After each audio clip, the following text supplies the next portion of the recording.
As we continue from the last video, we spoke about the space of time unaccounted for between Genesis chapter 1, verse 1 and 2, and discovered that our Creator told both Adam and Noah to replenish the earth, be fruitful, after he judged the earth because of sin. As we can see in Isaiah chapter 45, verse 18, our Father said, "For thus saith the Lord that created the heavens, God himself that formed the earth and made it. He hath established it. He created it not in vain. He formed it to be inhabited. I am the Lord, and there is none else." Let's look up the word vain. The Oxford Dictionary says futile, useless, pointless, of no purpose, hopeless, ineffective, impotent, fruitless, profitless, unrewarding, unproductive, unsuccessful, failed, abortive, thwarted, foiled. Do these describe the creative efforts of our perfect Holy Father? No, absolutely not.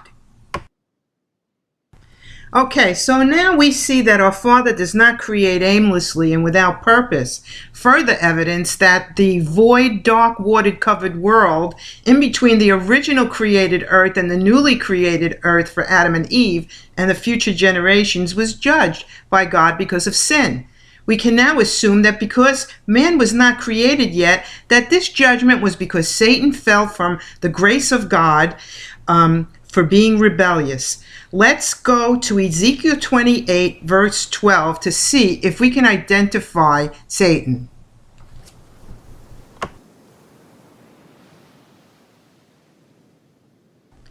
The Lord speaks to King Tyrus, who is the host body for Satan.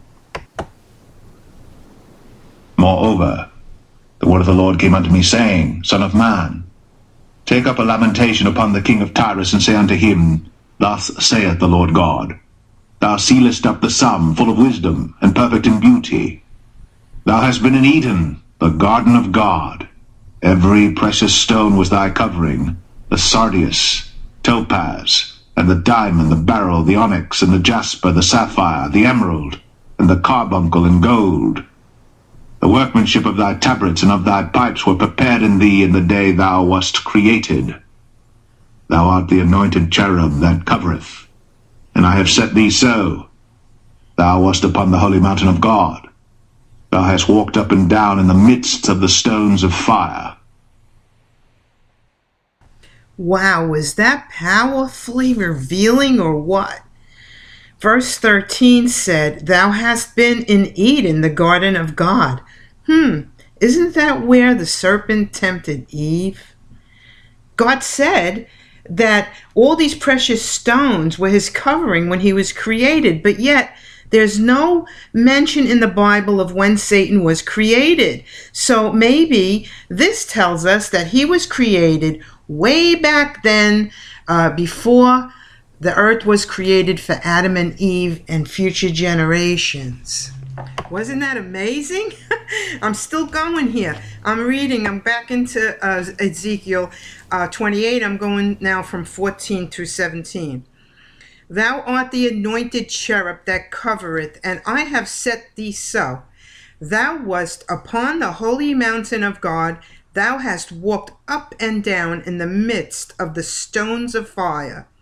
Thou wast perfect in thy ways, from the day thou wast created till iniquity was found in thee.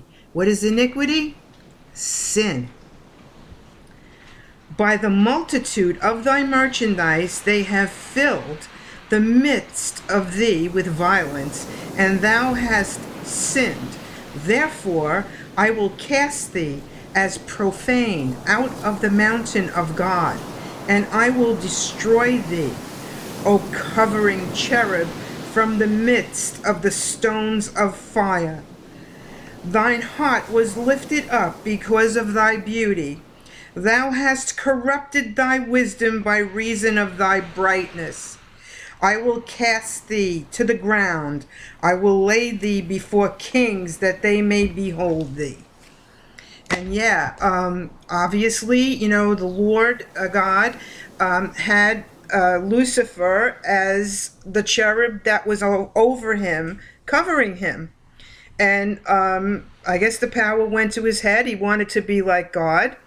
And thus he was cast out of heaven. But I'm going to go now and show you in a diagram the configuration that God had in the heavens before Satan fell.